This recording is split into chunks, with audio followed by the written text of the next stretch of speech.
Hello, everyone, and welcome to Police Off the Cuff, Real Crime Stories. I'm your host, retired NYPD Sergeant Bill Cannon, a 27-year veteran of the NYPD. Folks, this is a big story. Can't say that it's something that we didn't quite expect, but Mayor Eric Adams, the mayor of New York City, has been indicted on at least 5 corruption charges. And according to the New York Times, federal prosecutors in Manhattan on Thursday unveiled a 5-count indictment against Mayor Eric Adams of New York, charging him with bribery, conspiracy, fraud, and soliciting illegal foreign campaign donations. Count number 1, conspiracy to commit wire fraud, solicit foreign contributions, and accept bribes. This is related to the accusations that Adams illegally accepted travel and gifts through the Turkish government, solicited the illegal foreign contributions into his campaign from Turkish businessmen, and properly influenced the approval of the Turkish consulate in New York City. 1 count of wire fraud related to accusations that Adams fraudulently accepted public matching funds for his campaign by improperly certifying contributions that were made via straw donors, concealing the true sources of the donations. 2 counts of solicitation of a contribution by a foreign national, related to accusations that Adams solicited and received improper campaign contributions through foreign citizens. 1 count of bribery related to accusations that Adams solicited free and heavily discounted foreign luxury travel in exchange for helping to obtain approval by fire department officials of a new Turkish consulate. So that's it in sort of a nutshell. But on the shoulder of this is Adams's staff here that you see on the screen. And many of them have either resigned and they are in the crosshairs of the U.S. Attorney's Office Southern District, including this man, Philip Banks, former chief of department under Mayor de Blasio, quickly put in his papers and retired. It was an unindicted co-conspirator back then. So this is no, there you see Banks, and then, of course, Caban, the former police commissioner who just resigned, and Sheena Wright, who happens to be the significant other of Philip Banks's brother, who just resigned as the school's chancellor. So this is somewhat unprecedented. So when people make light of this, no, there's a lot of people there, all right? And we said earlier, where there is smoke, there is fire. And we'll get into what this investigation means, because the U.S. Attorney's Office does not play, we'll put it that way. It's almost like they have unlimited funds to go after you for the end of time, and they can exhaust you and just bankrupt you if they want, if that's their goal. Anyway, folks, we're going to get into this. Hold on to your hats. Hold on to your seats. You're about to enter true crime from a police perspective. You're about to enter the off-the-cuff zone, the police off-the-cuff zone.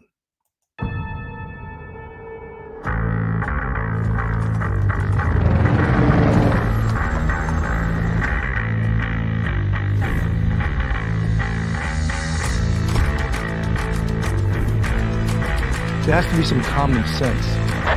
Yes, sir. They have the car stopped at 10th and Ranch, Michael Ryder. We still don't know who pulled the trigger.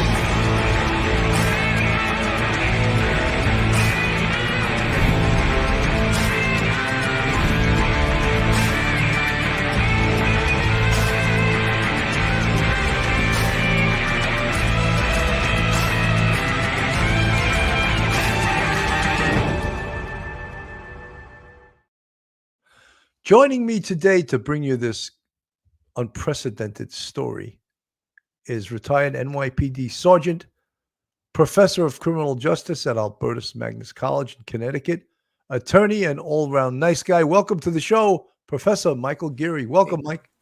Hey, Bill, good afternoon. Good afternoon. Welcome, everyone. Welcome to the show. Mike, everyone was sort of waiting.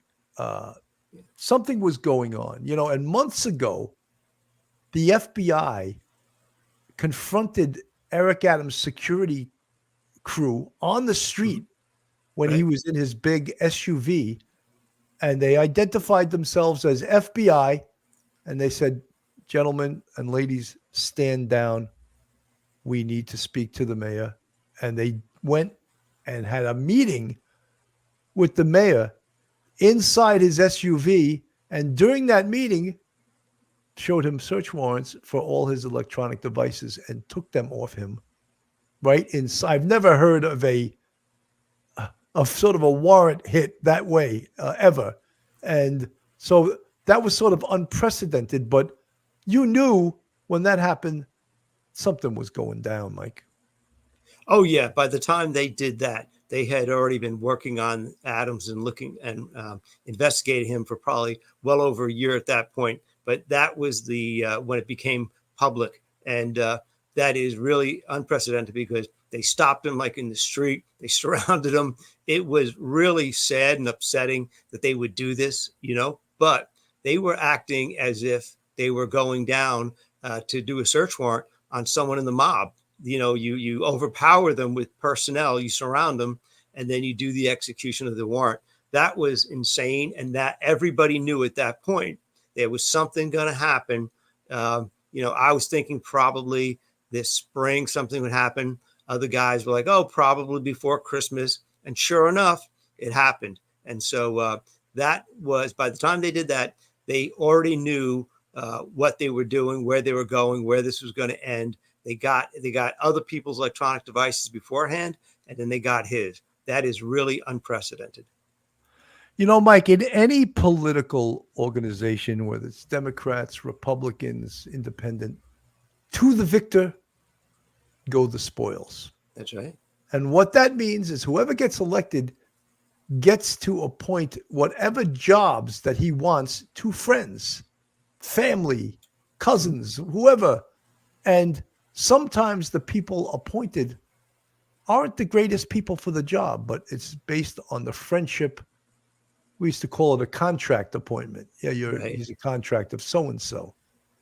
And in Adams's entourage, a lot of that exists. And a lot of these are people that he knew from the police department.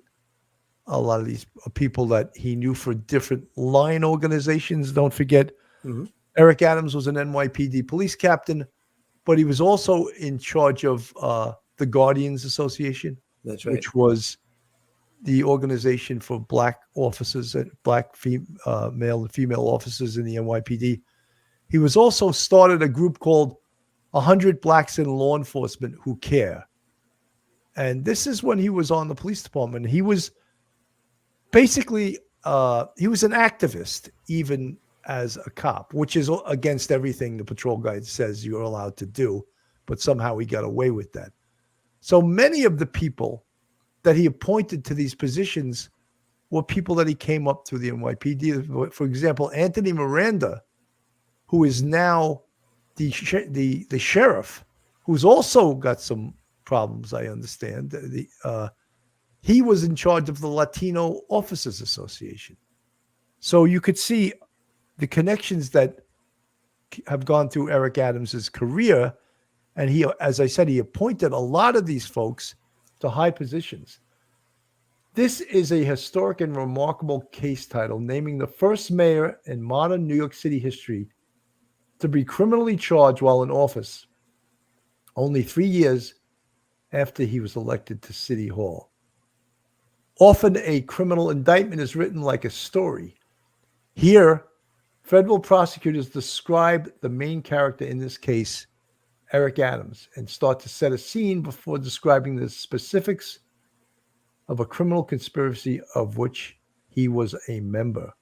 The indictment accuses Adams of concealing at least $123,000 worth of flight upgrades and tickets that were gifts from a Turkish official and other Turkish nationals.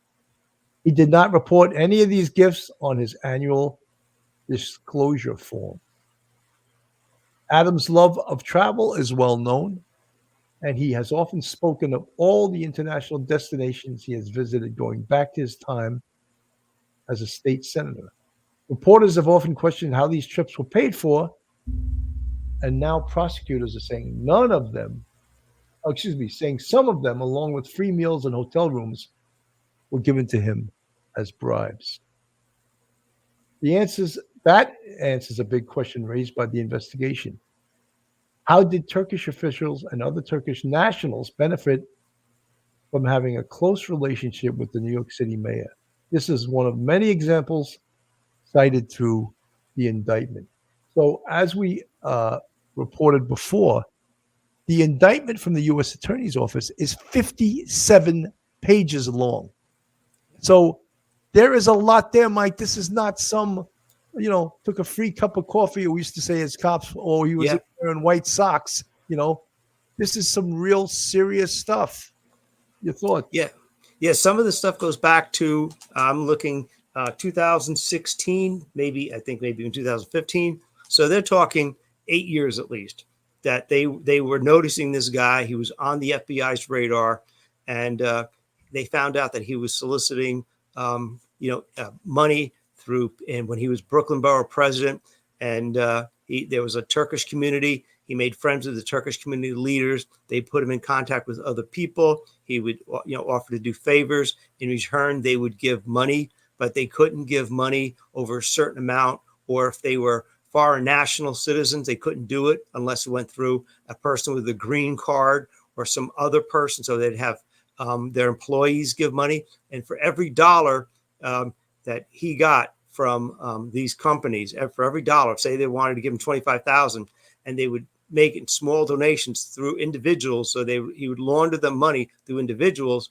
and then he would get their money, and then he would get 8 times that amount, dollar for dollar, 8 times that amount in matching public funds. So $25,000 gift from Turkish nationals through American citizens would be the equivalent of 8 times that amount, which is $200,000. So it's a remarkable amount of money. So the FBI has done their homework. They've dug deep, and it's taken them a long time, but it's come to fruition now with this indictment. This is Damian Williams, who gave a press conference earlier today. He's the U.S. attorney that's bringing these charges against Mayor Adams. Okay. And I'm the United States Attorney here in the Southern District of New York. Today, we are announcing campaign finance, bribery, and conspiracy charges against Eric Adams, the mayor of New York City. As the indictment alleges, Mayor Adams engaged in a long-running conspiracy in which he solicited and knowingly accepted illegal campaign contributions from foreign donors and corporations. As we allege, Mayor Adams took these contributions even though he knew they were illegal. And even though he knew these contributions were attempts by a Turkish government official and Turkish businessmen to buy influence with him. We also allege that the mayor sought and accepted well over $100,000 in luxury travel benefits from some of the same foreign actors who arranged many of the illegal campaign contributions. These benefits included free international business class flights and opulent hotel rooms in foreign cities. The mayor had a duty to disclose these gifts on his annual public disclosure forms so that the public could see who was giving him what. But as we allege, year after year after year, he kept the public in the dark.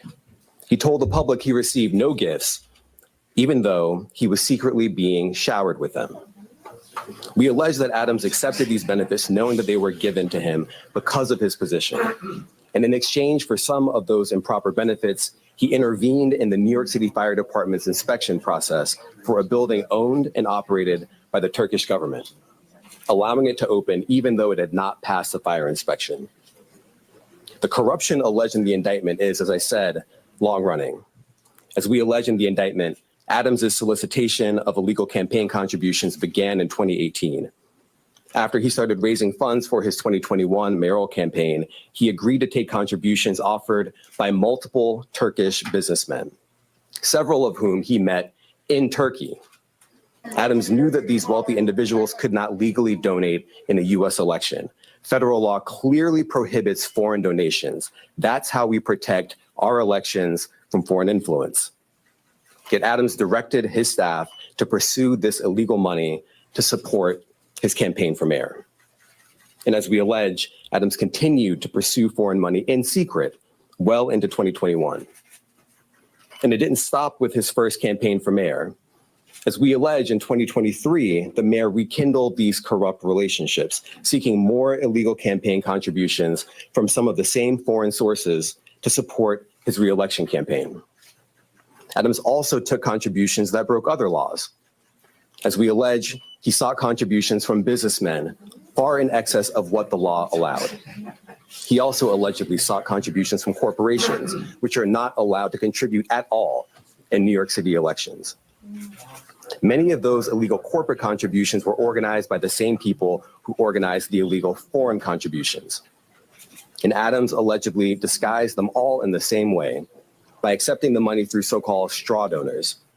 A straw donor contributes someone else's money, hiding the money's illegal source, such as a foreign businessman, a corporation, or a wealthy New Yorker who has already contributed the maximum amount allowed. And as we allege, Adams circumvented all of these laws, taking contributions from exactly the sources the law prohibits, all to benefit his mayoral campaigns. I'd just like to remind everyone, this is Damian Williams. He's the U.S. Attorney.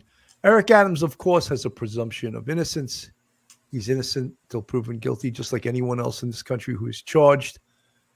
These charges seem substantial, you know. The fact that they've gone back to, well, as far as 2018, even perhaps longer than that, 2014, when he was the Brooklyn Borough President. So these are substantial charges. It's not like the U.S. Attorney threw a case together in a week or two and then, you know, threw it at the wall and still said, let's see what sticks here. This is well investigated, well financed, and it was not just the U.S. Attorney's Office investigating this. It is also the Department of Investigation, which is a New York City investigative body, which I'm actually surprised that they were able to keep the lid on the secrecy of this investigation. Mike, your thoughts? Yeah, Billy, there was, like you say, there was a city agency, local agency, and you had the feds. And the idea that it would be kept under wraps for so long is pretty good. But the first time that it really came to the public's light was when he was stopped in the middle of the street by the FBI. But yeah, this is an ongoing investigation. And from what I gather, I skim read the entire indictment. It looks like the FBI had gone all the way back to his tenure as Brooklyn Borough President, when he had a volunteer staffer who would, you know, get coffee, make copies, arrange meetings, answer his text messages. And this person was an unpaid volunteer. And then when he became mayor, they were appointed to a full-time job.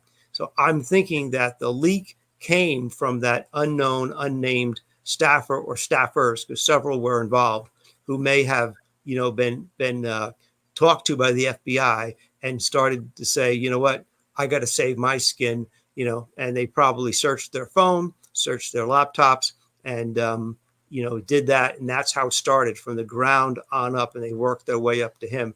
He's by the time the FBI, as you say, this isn't something a slapdash put together. By the time the FBI indicts you, and they're ready for trial today. That's how they work.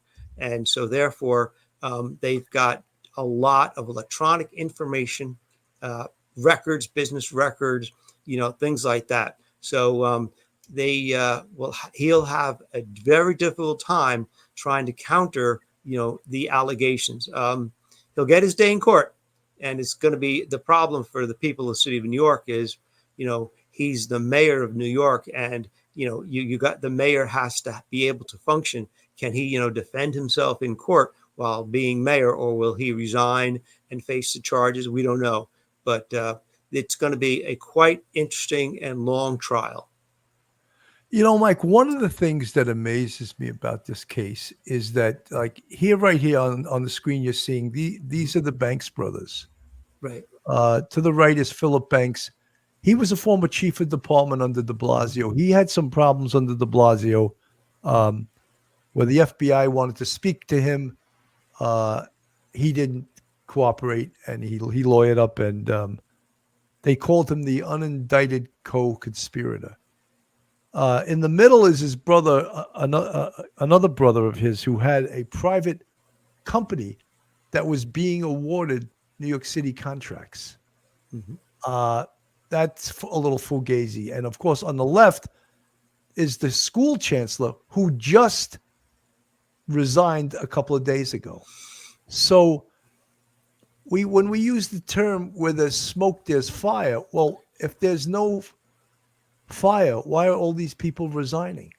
Why are all of these members of the Adams administration running for the exits? Is something wrong in the Big Apple, Mike? Yeah, Billy, when you see three people, three brothers, all from one family, and they've all got really close ties to the mayor, and one was chief of the department, one was school chancellor, and the third had over $150 million in city contracts for his own private company.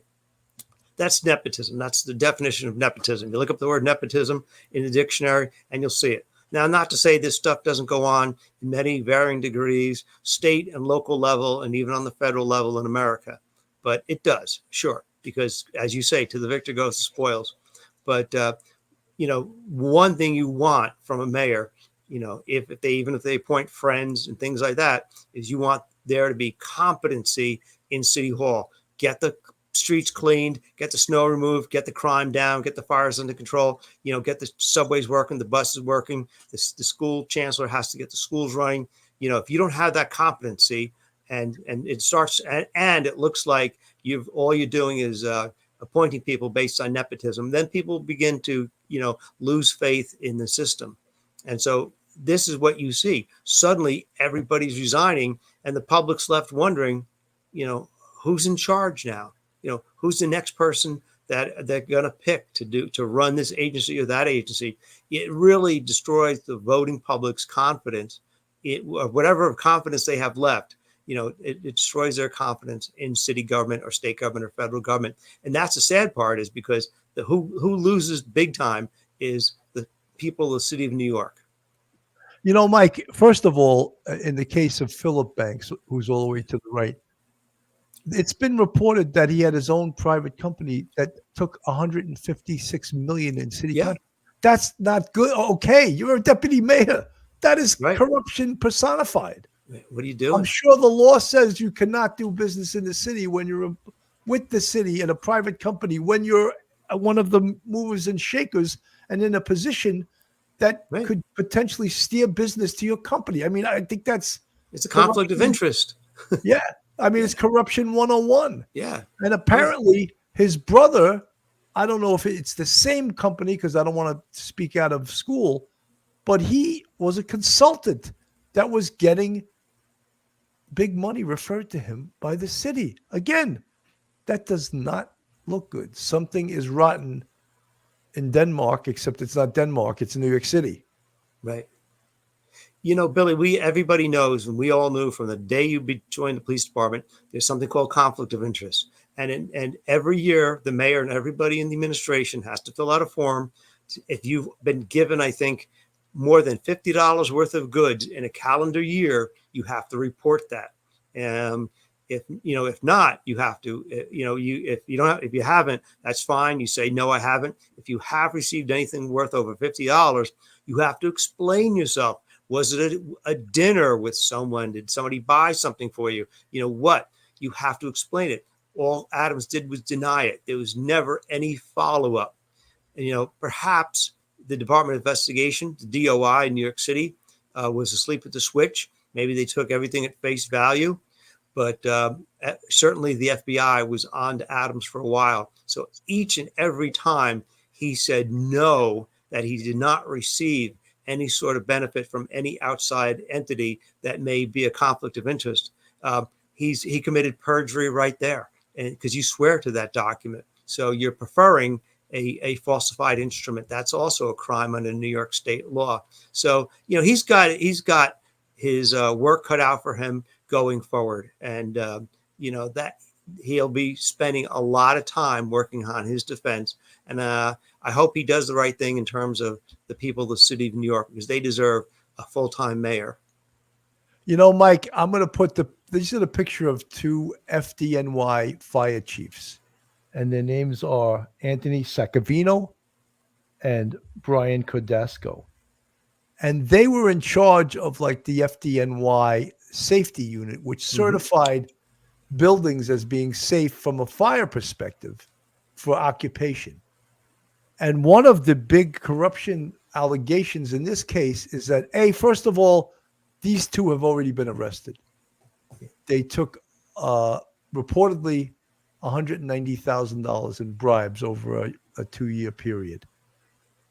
One of the things that alleged in the 57-page indictment is that Adams forced them to certify the Turkish consulate, which was the building in question that he was receiving all of these free flights first class to Turkey and other places in the world, because he assured them he could get this building certified. On 2 planes, that is dirty. A, you cannot take money from a foreign national for your campaign. B, this is bribery, what he's doing. And C, he enlisted these 2 FDNY chiefs as accomplices in his crime. They were already doing crimes themselves, Mike. Yeah, Billy, they both, and I don't feel sorry for them whatsoever. They might have felt pressure, but the fact is they were way past their retirement age. If they had any integrity and if they were pressured, they should have just handed in their resignations at that point and taken their retirement and gone fishing somewhere. But they didn't. They wanted to keep their job, because their job was, they were probably making, close to $200,000 a year each. And they had full-time chauffeurs. They had nice office. They had tremendous respect. They barely had anybody else above them in the rank of in the FDNY hierarchy, and they were getting money on the side. So it was too much money to turn down, and they couldn't walk away from it with their honor. And what they did is they dishonored everybody, because they put everybody who's going to be in that building or any other buildings that they falsified the inspections for, they put them at risk. And so they should be ashamed of themselves for what they did. Well, I think that this investigation is going to bring down a lot of people, and I think right now there's someone in front of a microphone singing like a parakeet about everything he or she knows about corruption, and they're going to be willing to raise their right hand and testify in a court of law. The question I have, and not just for you, but for our audience, how long can Eric Adams last under this microscope? Will he be forced to resign by the governor, or will the court of public opinion force him to resign? Or will other politicians who smell blood in the water because they already want his position, are they going to make it so ugly that he's going to have to resign? Or is that just what's going to happen? Is he going to have to resign, Mike? Yeah, that's the $1 million question, because until he's convicted, you don't have to resign. You don't have to legally be required to resign your office as a person in a civil service capacity in New York City. So it's up to the governor, the party, the Democratic Party. It's up to whatever state senators there are. It's up to any of the other local politicians in his party to say, look, you got to step aside. We saw this with Joseph Biden. And so they're going to do that sort of thing. I doubt anybody is going to want this to continue with him in office, because it's just going to be daily drama, and it's not going to look good for the party. Because remember, he's facing election a year from November. So already, people are jockeying for position both on the Republican side and the Democratic side to get the mayorship. So it's going to be very interesting. The knives are going to come out, and it's all going to be done behind the scenes with smiling faces. And so that sometime in the near future, maybe by Christmas, who knows, there'll be decision. And I think will be best for everybody concerned, both sides of the aisle, all the political spectrum, is if he actually resigned and fought these charges, not as the mayor, but as a private citizen.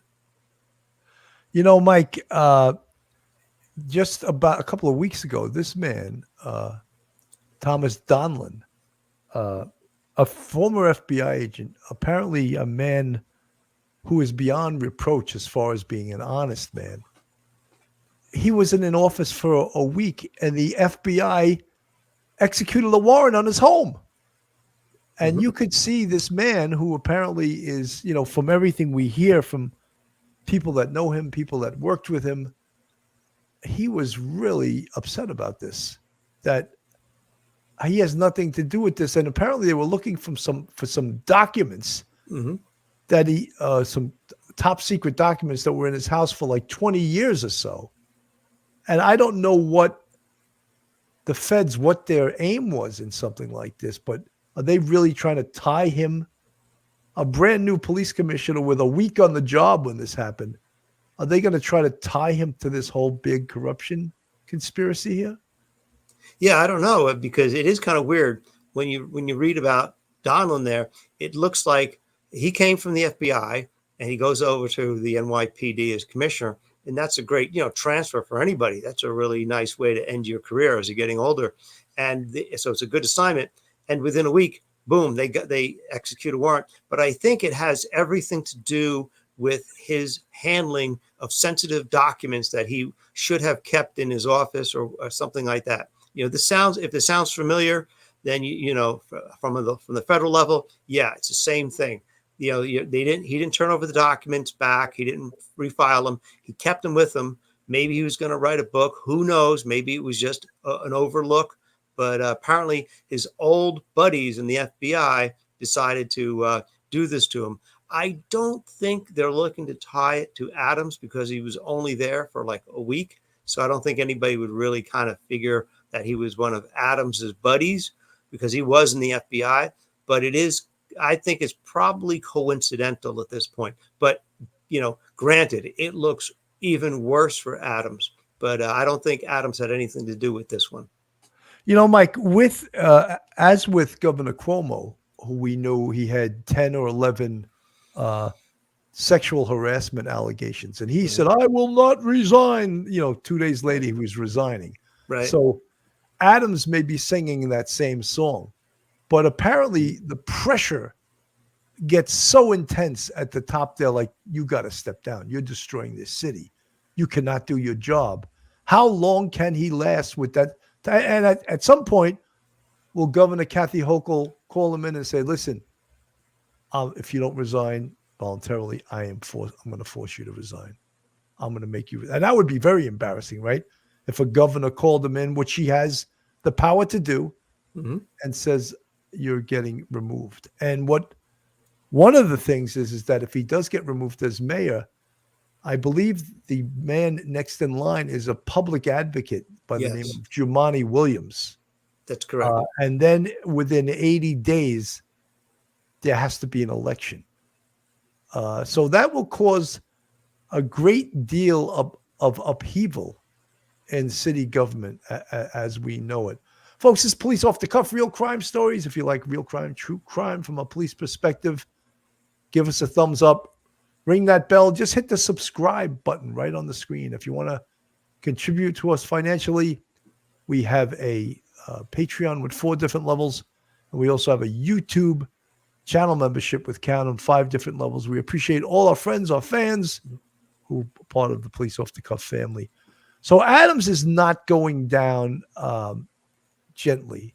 He's pitching his part of the story here. Probe reportedly focuses on whether Adams pressured fire department officials to ignore safety concerns at a new 35-story Turkish consulate building near the United Nations. The Times reports Adams is also being investigated for his interactions with Israel, China, Qatar, South Korea, and Uzbekistan. Eric Adams is a Democrat and a former police officer who was elected 3 years ago. Many of Adams' top aides are also facing federal investigations. On September 12th, New York Police Commissioner Edward Caban resigned just days after federal agents searched his home and seized his cell phone.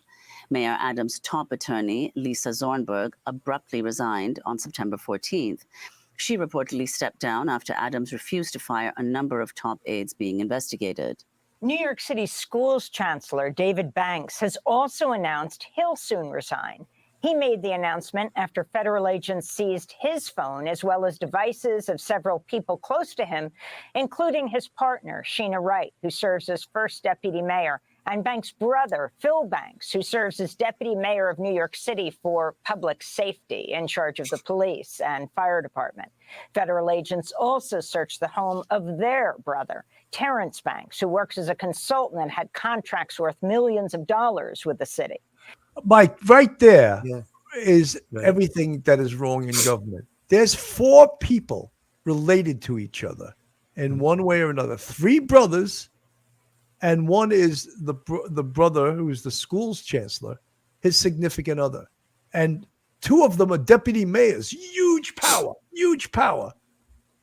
The third is the school chancellor. And the fourth is a private consultant getting business from the city through his connections with these people.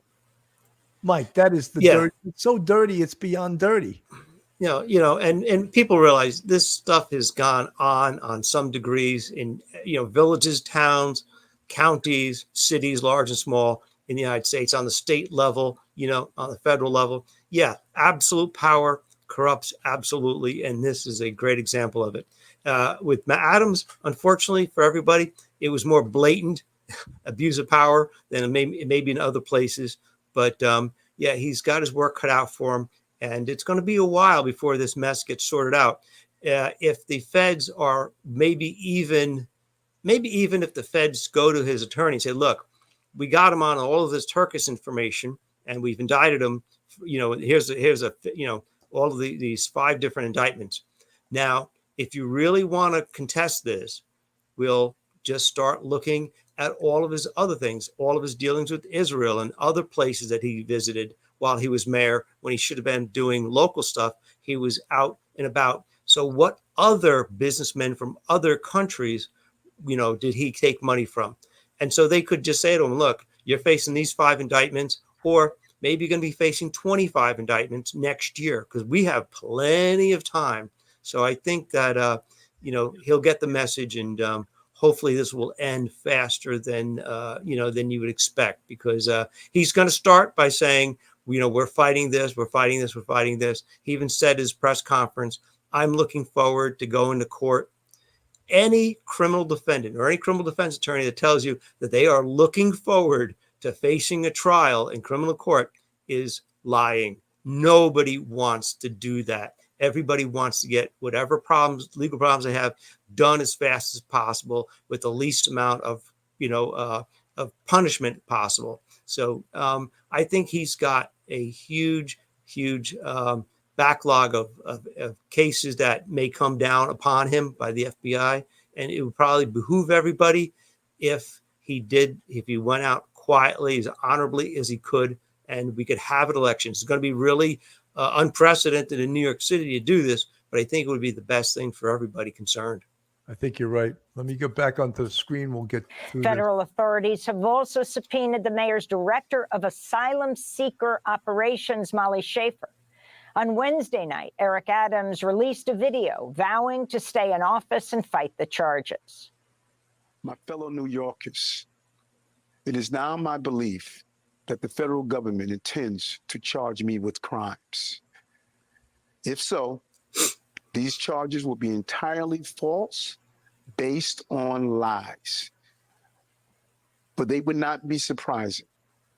I always knew that if I stood my ground for all of you, that I would be a target, and a target I became. For months, leaks and rumors have been aimed at me in an attempt to undermine my credibility and paint me as guilty. On Wednesday, hours before news broke about the federal indictment, New York Congressmember Alexandria Ocasio-Cortez called on Mayor Adams to resign, writing on social media, quote, "I do not see how Mayor Adams can continue governing New York City. The flood of resignations and vacancies are threatening government function. Non-stop investigations will make it impossible to recruit and retain a qualified administration. For the good of the city, he should resign."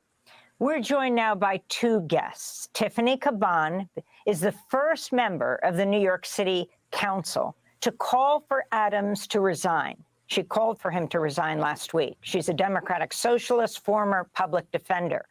And we're joined by Ross Barkan, contributing writer to the New York Times Magazine, columnist for Cranes, author of the Substack Political. I don't think we need to hear from them. No.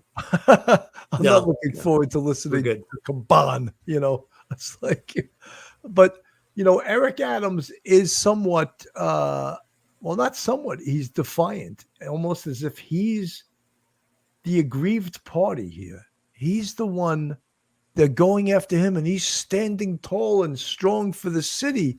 And these are lies. The U.S. Attorney's Office came up with 57 pages of lies about me, and I knew they would come after me. And you know something? I mean, again, Eric Adams is innocent until proven guilty, but no one is just picking on you, Eric. You created this situation yourself. And when we talk about, even in all kinds of investigations, connect the dots, Eric. There's your administration. People are jumping into the sea from the sinking ship, all right? And no, they're not just going after you because your name's Adams or because someone has it out for you. You did something, Eric. Allegedly, you committed 5 crimes. We can look at these 2 firemen, these 2 fire chiefs. You used the power of mayor to order them to make a building safe or certify it safe that was not safe because allegedly you were taking bribes from the Turkish government who wanted this building badly to pass muster. And you forced these 2 fire chiefs who apparently were already corrupt because they were already taking bribes, and so easy to get them to do what you wanted them to do, which was pass the building, make it that it was certified and safe. For being here this morning. And I want to thank the supporters of all ethnic groups that I hear, particularly the men and women of the clergy that's here, that have joined me here today. And we are not surprised. We expected this. This is not surprising to us at all. The actions that have unfolded over the last 10 months, the leaks, the commentary, the demonizing, this did not surprise us that we reached this day. And I ask New Yorkers to wait to hear our defense before making any judgments. In about 30 minutes, you're going to hear a story of the case that is in front of us. This story will come from the federal prosecutors. And I ask to wait and hear our side to this narrative. From here, my attorneys will take care of the case so I can take care of the city. My day-to-day will not change. I will continue to do the job for 8.3 million New Yorkers that I was elected to do. And the 300,000 plus employees of our city government will continue to do their job, because this is what we do as New Yorkers. It's an insult to the hardworking people of the city that anyone would say that they won't do their jobs while this case proceeds in the background. They are dedicated public servants, and I have been one of them for many years, and they're going to continue to do their job, moving the city forward every day. It's an unfortunate day, and it's a painful day. But inside of all of that, it's a day when we will finally reveal why for 10 months I have gone through this. And I look forward to defending myself and defending the people of this city as I've done throughout my entire professional career. I want to now turn it over to the person who started me on this journey, Reverend Herbert Jordan. So, is that defiance or is that just chutzpah?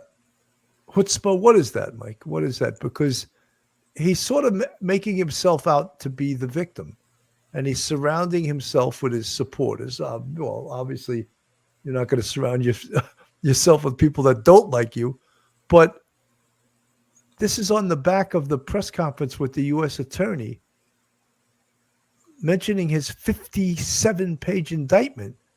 And again, when we look at this crew of people, and I'm not saying every one of them has been indicted, but people are resigning left and right from this crew here. And especially, the three Banks brothers and the significant other of, the school chancellor job. I just looked it up the other day. It pays anywhere from $360,000 to $460,000, depending on your credentials. So that's and I believe you get housing with that too. I think you get a residence for free. So that's a heavyweight job. So in no way did the gentleman on the left, Philip Banks's brother, who was the school chancellor, in no way did he want to leave that job, But this tells you people are jumping off the ship right now for very good reason. Yeah, that salary for the New York City schools chancellor, that's more than a United States, a member of the United States Supreme Court. It's probably close to what the president of the United States makes. That is a remarkable salary. He didn't resign wanting to resign. He resigned because he wants to save himself. But when Eric Adams speaks about defending himself and the people of the city of New York in his lawsuit, there's no allegation whatsoever that the people of the city of New York did anything wrong. The allegation is that he did some stuff wrong by having his handouts, soliciting bribes, going back perhaps maybe 8 years to 6 to 8 years, maybe even 9 years, depending on when you start looking at the times and dates that they started investigating him. So, it's chutzpah, and I think that's all it is. He's going to know, if he doesn't know already, the pressure that's going to be applied to him. Because if he screws it up and it looks like it's going to go bad for his political party in the upcoming elections, then they're going to want him out of there. If they thought he would be a winner,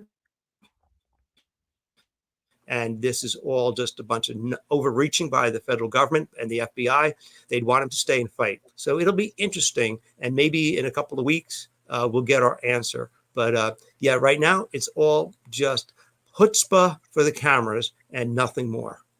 Something, Mike, I think, and this is my prediction, I believe he's going to resign within a week. Okay. And maybe even sooner. Yeah. Because he's not going to be able to pull that bullshit, surround himself with his friends and family. And they're coming after me. And I knew this was going to, dude, you're dirty. They're not coming after you because you were handing out flowers to old ladies. There's a history of this, and your whole, not just that, but I wanted to mention here, when you look at the three Banks brothers, Philip Banks on the right owns a company with his brother in the middle there, who's a consultant, that did $156 million of business with the city, and he's the deputy mayor. I mean, come on. You got to be kidding me. And the other deputy mayor is the school's chancellor's significant other. So something's not right. Something is rotten in Denmark. You cannot do that. Here's a picture of her right there. Sheena Wright. She's the second deputy mayor. So is everyone that was hired during this administration, did they all come in just to make money? To make money illicitly? To make money off their positions? Because that's what it seems like. Mike, when we were in the police department, it was like the higher-ups would want to hang a cop if the cop took a free cup of coffee.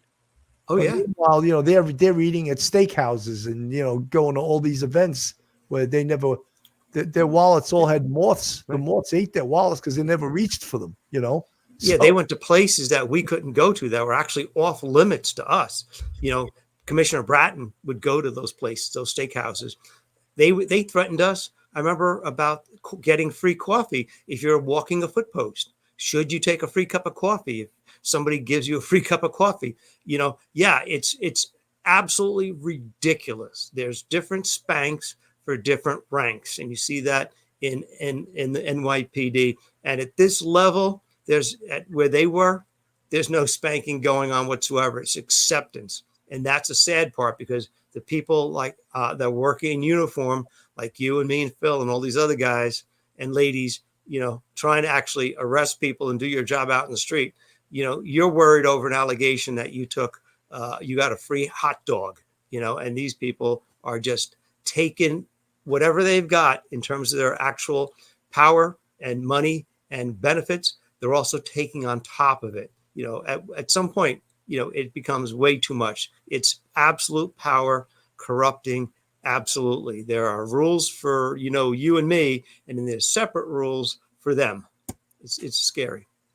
they used to say white shirt immunity because anyone over the rank of lieutenant wore a white shirt, but they didn't really have a lieutenant in mind. They wanted it to start at the rank of captain. Oh, yeah. So, they wanted a lieutenant to go be grouped in with sergeants and to be able to slap lieutenants too.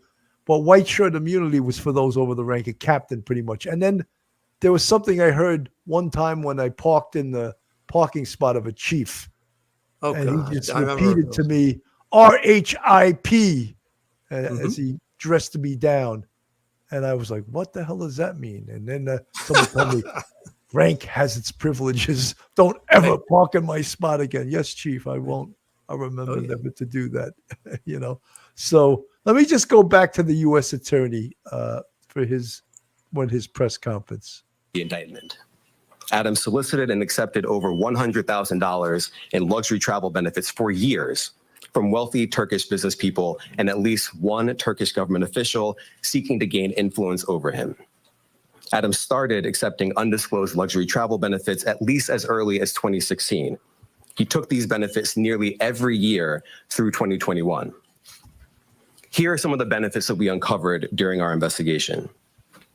In 2016, Adams flew to India through Turkey and received 2 free round-trip upgrades for business class seats. That's the highest class on Turkey's national airline. Those upgrades were worth more than $12,000, and none of it was publicly disclosed. In 2017, Adams accepted free business class tickets for himself and his travel companions to France, Turkey, and China. And he was put up in the Bentley suite in the St. Regis Hotel in Istanbul. All of that was worth more than $41,000, and none of it was publicly disclosed. Also in 2017, he flew to China, again, through Turkey, and accepted 2 free business class tickets for himself and a companion. Those were worth more than $16,000, and none of it was publicly disclosed. In 2018, he flew to Hungary through Turkey and accepted free upgrades for business class seats. Those were worth more than $12,000, and none of it was publicly disclosed. In 2019, he flew to Turkey and accepted a free upgrade to business class for his companion and a free stay in a lavish suite at the St. Regis Hotel in Istanbul. That was worth more than $9,000. And again, none of it was publicly disclosed. In 2021, Adams solicited business class tickets to Istanbul, stays at luxury hotels and resorts, yacht tours, and meals. As we allege, he asked to pay a nominal fee for all of this in order to disguise what we allege were in fact bribes. He canceled that trip at the very last minute, but the benefits that he solicited were worth more than $21,000. And later in 2021, Adams flew to Ghana, again, through Turkey, and accepted free business class ticket upgrades and other gifts while he was on a layover in Istanbul. Those benefits were worth more than $12,000. And just like all the other benefits I've just run through, none of it was publicly disclosed. Now, I want to be clear. These upgrades and freebies were not part of some frequent flyer or loyalty program available to the general public. As we allege, this was a multi-year scheme to buy favor with a single New York City politician on the rise, Eric Adams. Now, this is a chart with all of the undisclosed travel benefits that we uncovered during the investigation. We just listed all out here. You see the year, 2016, 2017, 2017, 2018, 2019, and 2 in 2021. The destination, India all the way to Ghana. The benefits, the free upgrades or free tickets altogether, the hotel stays, and the value. And if you just sum up all the dollar amounts here, you get to more than $100,000. And of course, as I said before, every single trip that we list here was undisclosed.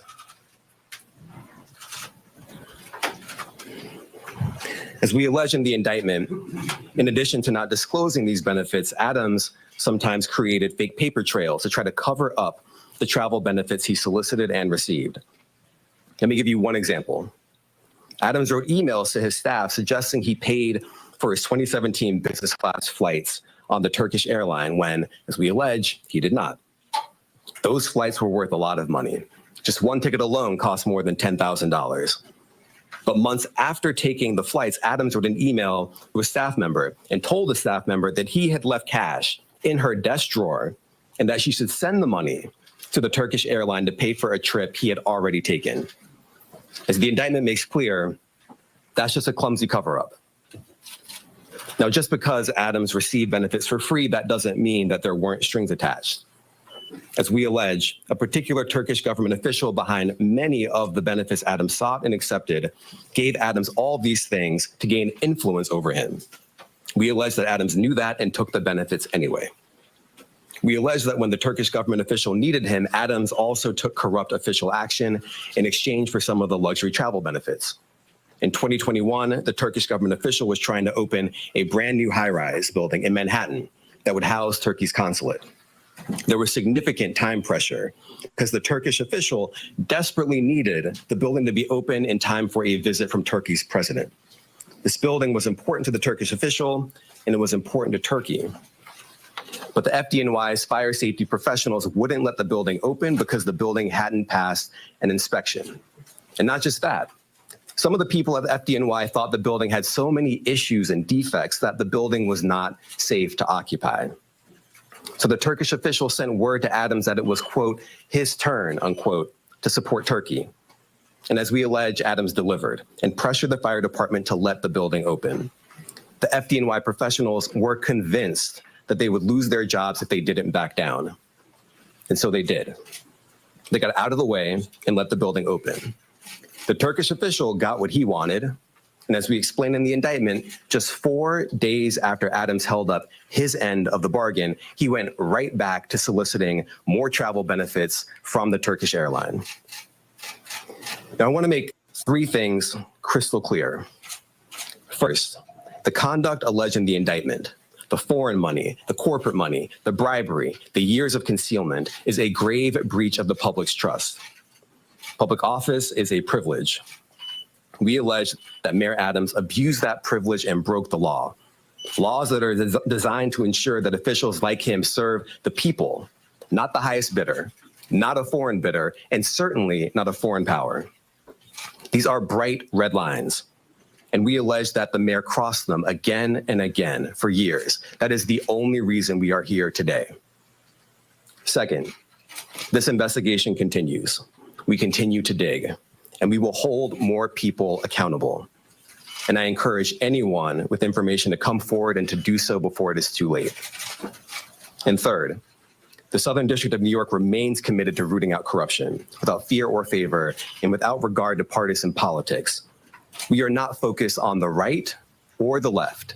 We are focused only on right and wrong. That is our duty, and we will fulfill it. Now, today's charges are the product of a tremendous partnership. I want to thank our partners at FBI and the New York City Department of Investigation who have been with us every step of the way. And finally, I want to commend the outstanding career prosecutors from FDNY who are handling this case. Celia Cohen, Andrew Rohrbach, Hagen Scotton, and Derek Wickstrom, and the chiefs of the Public Corruption Unit, Laura Pomerantz and Robert Sobelman. It's now my pleasure to turn the podium over to FBI Assistant Director in Charge. So, as you could see, these are very serious charges. They don't seem. Damian Williams is a very serious man. He is the U.S. attorney in charge of this case, and he's got 4 or 5 other prosecutors that are assisting him. I mean, these charges are not made up. They're not trumped up. There is a nexus between Mayor Adams and some of the very people that he's hired, the very people that are going to be singing like parakeets against him. Some of these people in this group that you see on the screen right now, they're going to flip some of these people because no one wants to go to prison, you know. So the big fish in this, of course, is Mayor Eric Adams. And when we hear the U.S. attorney come across with these charges in a 57-page indictment, I don't think Eric Adams is the put upon one. He's not the one defending truth, justice, and the American way. He's the dirty politician that's been taking money. Mike, your final thoughts, actually, Mike. Final thoughts. I think people should actually be happy that this has been rooted out, because once we heard, like 9 months ago, that his car was stopped and his laptop and cell phone was seized, everybody knew the FBI was on his tail. And it isn't like he took one single bribe. This was going on. This was how he operated. This was his modus operandi. And he also stole from the public, because every time he got a dollar through a straw corporation or a straw man that came from a foreign entity or a foreign business person, and it went into his campaign coffers, he got $8 for every dollar. He got $8 of taxpayer money. So this is huge. This is ripping off the public, let alone, violating some sort of federal criminal statute. So I think the people should actually be happy that this was rooted out, because it really hurts every single American taxpayer. So we're very happy that this is going on. Mike, when I look at this and just look at some of the pictures on the screen, the 2 fire chiefs, Anthony Saccavino and Brian Cadasco, and then the 3 Banks brothers, and then we see all of the folks in his administration at the top, Sheena Wright, Philip Banks, and then, of course, Edward Caban. Is there any possibility with all of this involvement that he could be hit with a RICO? I think so. It's possible. It's possible, because that's usually, a RICO statute. I have to, good question. I have to look up a lot more on it, but that usually is the Racketeer Influenced Corrupt Organization Act. And that's really aimed at regular, traditional, like mafia family kind of thing. They set up a fake company, but it's possible. I'd have to take a look at that, but that's a good question. You never know, because there's so many involved, not just him, but so many others. And maybe, perhaps, with the Banks brothers, one of those corporations might have been used to funnel money from the Turkish national and the Turkish business person. If that's true, then I think it would actually really be a RICO case. But that will be interesting to see. I have to do some work on that. That would be very interesting.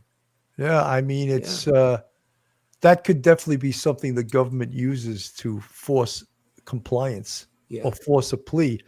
This case could, look, there's no way in the world Eric Adams could stay as mayor. He's got to resign. And I don't care. He's standing up there with all this bluster. I'm fighting for, dude, you're not going to fight for anybody but yourself. And you're going to be doing it unemployed pretty soon, because there's no way he can survive this. This is one of the ugliest corruption scandals I've seen since I've been, around New York City government, around just paying attention to national government. This is all pretty damn ugly. And it's, what do they say? The leader is the one involved, is in charge of all of this. So the rotten fish, you cuts off from the head, right? That's you right. get rid of the rotten fish from the head down. So again, people force me to say this all the time, and he deserves the presumption of innocence. Eric Adams is innocent until proven guilty, but we just wanted to present to you that 57-page indictment. And it's been going on for a while. Phil Grimaldi, who was in the chat. Phil, welcome. He said Phil agrees, but he's afraid of Jumaane Williams, who's the public advocate, who's next in line to be mayor. But Phil, one saving grace to that is he's only mayor for 80 days till they can hold an election. But will that give him the power pulpit to run for mayor? And could a guy like him actually get elected? That remains to be seen. So, folks, we thought we'd do the case today. It was breaking the press conference by Damian Williams, the response by Eric Adams. Mike, I guess you gave your final thoughts. So, folks, this is a Police Off the Cuff, Real Crime Stories. Thank you so much for tuning in. When we get some updates in this case, we will certainly bring them to you. Till then, have a wonderful day. God bless everyone. We'll see you next time.